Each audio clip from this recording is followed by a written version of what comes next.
ጤና ይስጥልን እንደምን አላችሁ የተወደዳችሁ ተመልካቾች ከአማራ ሚዲያ ኮርፖሬሽን ደሴ ስቱዲዮ ለሰዓቱ ያዘጋጀናቸውን ዜናዎች ወደ እናንተ እናደርሳለን። ከዜናዎቹ ጋር ደጀናንባቸው አብሬያችሁ ቆያለሁ። ብልጽግና የሀገርንና የዜጎችን ልዕልና ለማረጋገጥ እየሰራ ያለ ፓርቲ በመሆኑ ህዝቡ ብልጽግናን እንዲመርጥ በብልጽግና ፓርቲ የአማራ ክልል ቅርንጫፍ ጽህፈት ቤት የአደረጃጀት ዘርፍ ኃላፊ ፍስሐ ደሳለኝ ጠየቁ። ፓርቲው በሰሜን ወሎ ዞን ጉባ ላፍቶ ምርጫ ክልል በሐራ ከተማ የጎዳና ላይ የድጋፍ ሰልፍና የምረጡኝ ቅስቀሳ አካሂደዋል። ካሳውና ይለምካኤል በሰሜን ወሎ ዞን ሐራ ከተማ የብልጽግና ፓርቲ የድጋፍ ሰልፍ ተካሂዷል። ፓርቲው የጉባ ላፍቶ ምርጫ ክልል እጩዎቹንም አስተዋውቋል። ብልጽግናን መምረጥ ሀገርን ማሻገርና የህብረተሰቡን ተጠቃሚነት ማረጋገጥ መሆኑ ተገልጿል። በብልጽግና ፓርቲ የሰሜን ወሎ ዞን ቅርንጫፍ ጽህፈት ቤት ኃላፊ ከድር ሙስጠፋ ፓርቲው ቢመረጥ የጀመራቸውን ሁለንተናዊ ለውጦች ያስቀጥላል ብለዋል። የሀገራችን ዕጣ ፈንታ የሚወሰነው በምርጫ ነው። ምርጫው ስኬት የሚወሰነው ደግሞ የዜጎች ንቁ ተሳትፎ ነው።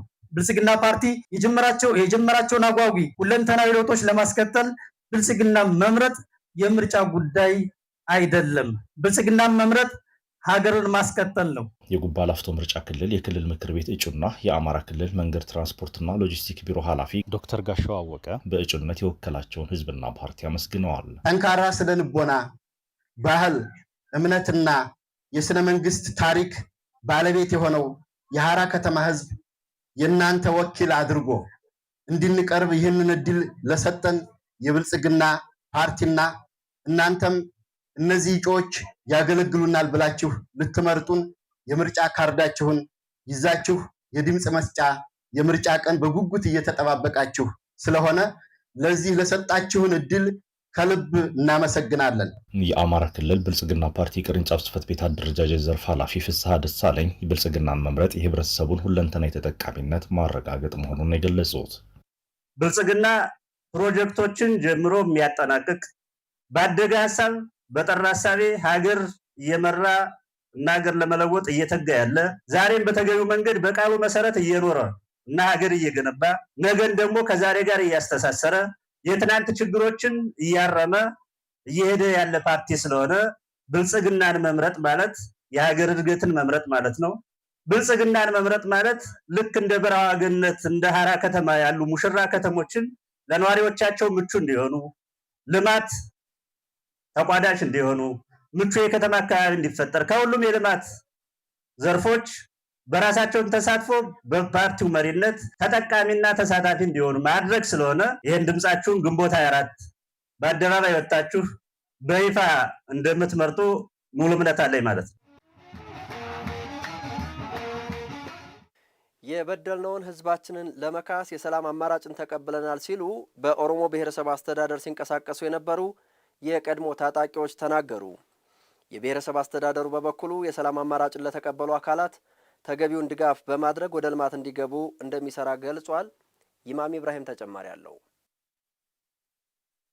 በአማራ ክልል የኦሮሞ ብሔረሰብ አስተዳደር የሰላም አማራጭን ከተቀበሉ የቀድሞ ታጣቂዎች ጋር የምክክር መድረክ አካሂዷል። የሰላምን አማራጭ ተቀብለው ወደ ሰላም የመጡ የቀድሞ ታጣቂዎች ለአሚኮ በሰጡት ሀሳብ ለህዝብ እንታገላለን ብለን ጫካ ገብተን የነበረ ቢሆንም እውነታው ግን መልሰን ህዝባችንን እያሰቃየን ቆይተናል ብለዋል። ህዝባችንን ስናሳድድና ስናሰቃይ ነበር ያሉት የቀድሞ ታጣቂዎቹ አሁን ላይ ህዝባችንን ለመካስ ቆርጠን ወደ ሰላም መተናል ብለዋል። ብዙ እነሳ ችግር በብሔርና ብሔር ግጭት እንደዛ በቃ ከሆንክ በቃ ምንም ዋጋ የለውም አልኩኝ። ብዙ ሰዎች መጠናል እና አሁን የቀራውን ሰዎች ኑ በቃ ዋጋ የለውም የጫካ ጠበንጃ ያዘ ወደ ጫካ ተሸሽቶ ምንም ዋጋ የለም። ከፈለገ ሁሉም ነገር እዚህ መምጣት ይሻላል። ትክክለኛ ትግል ነው ብለን ነው የገባነው።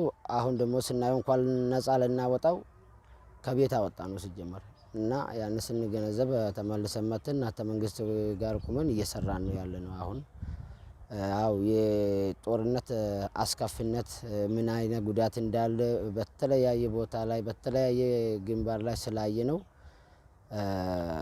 ያን ኃይላችንን ወደ ልማት አዙረናል። የኦሮሞ ብሔረሰብ አስተዳደር የሰላም ካውንስል ጸሐፊ አቶ አህመድ ጆሃር ታጥቀው የሚንቀሳቀሱ አካላት ወደ ሰላም እንዲመጡ ጠይቀዋል። ለአማራም ለኦሮሞ ነፃነት ከተፈለገ ዛሬ ሜዳው ሰፊ ነው።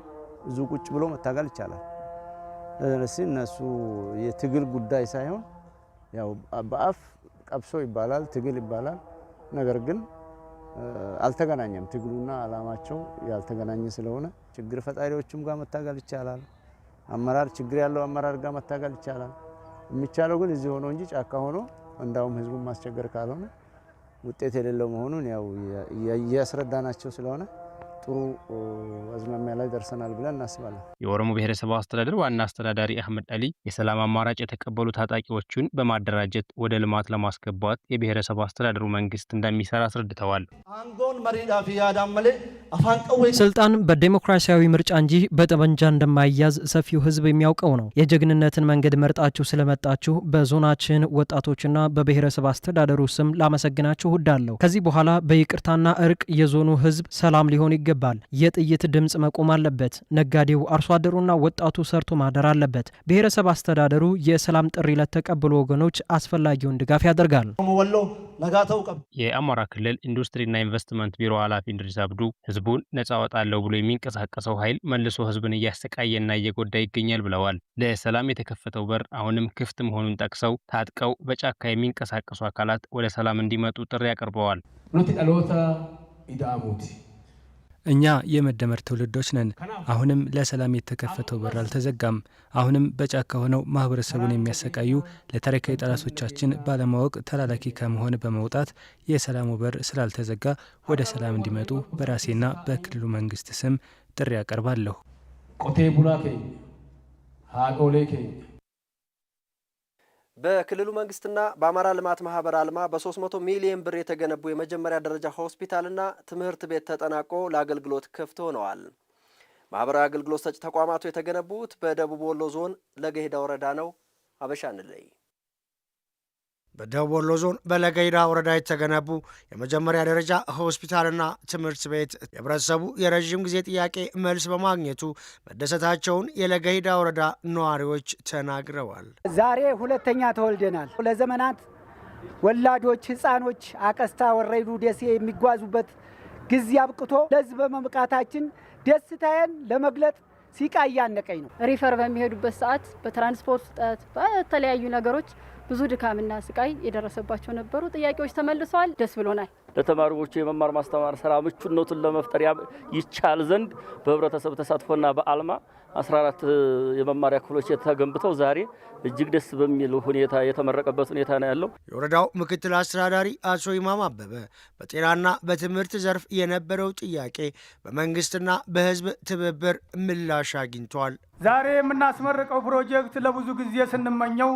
ስንጠብቀው የነበረ የመጀመሪያ ደረጃ ሆስፒታል እና የወይን አምባ ትምህርት ቤት ተጠናቆ ለምርቃት በመብቃታችን የተሰማኝን ጥልቅ ደስታ በራሴና በወረዳው ህዝብ ስም ለመግለጽ እወዳለሁ። ደቡብ ወሎ ዞን ምክትል አስተዳዳሪ አቶ አሊ ኢማም ሰላሙን ለማደፍረስ የሚጥሩ ኃይሎች ቢኖርም ዛሬም የህዝብ ተጠቃሚነትን የሚያረጋግጡ ስራዎች በስኬት ፈጽመን እያስመረቅን ነው ሲሉ ተናግረዋል። ወይን አምባ ወይም ለገሂዳ ወረዳ ሆስፒታል ማግኘት አለበት የሚለው የህዝባችን ጥያቄ እንደነበረ ጥያቄ ብቻ ሳይሆን ሮሮ እንደነበረ ማስታወስ ተገቢ ነው።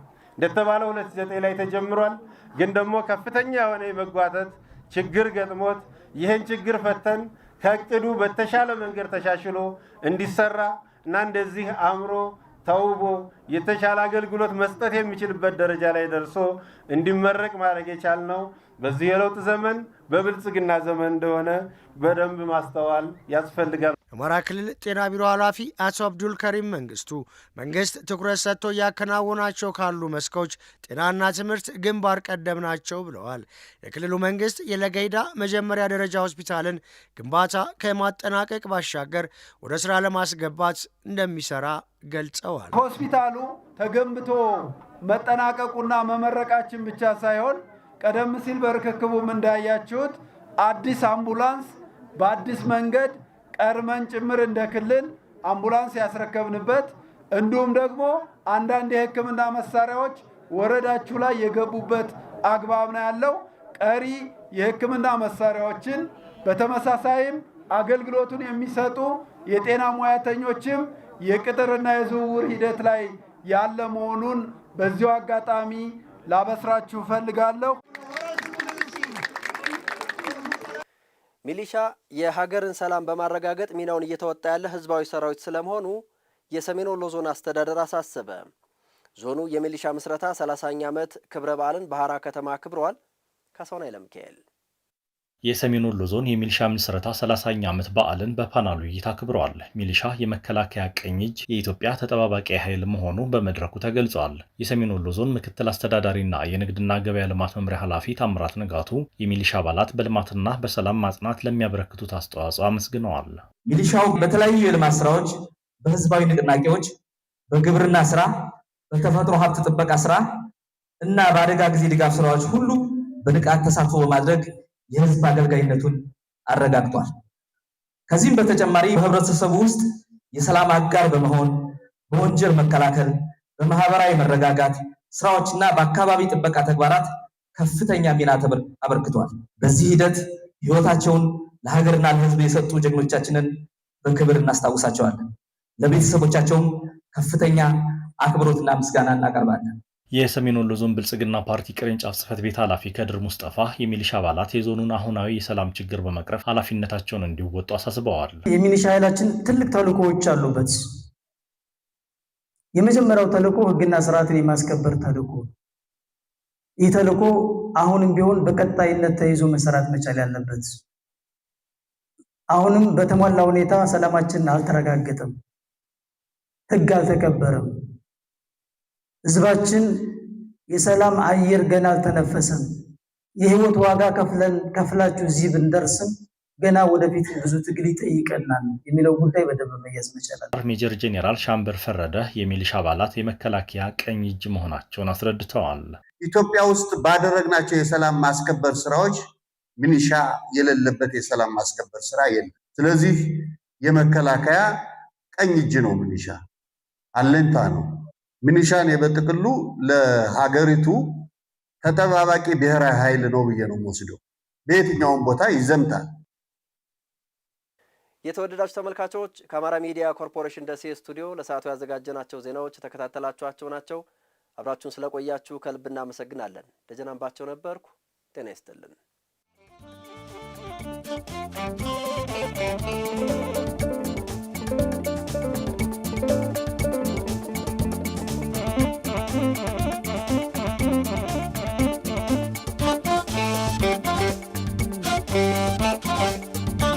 Thank you.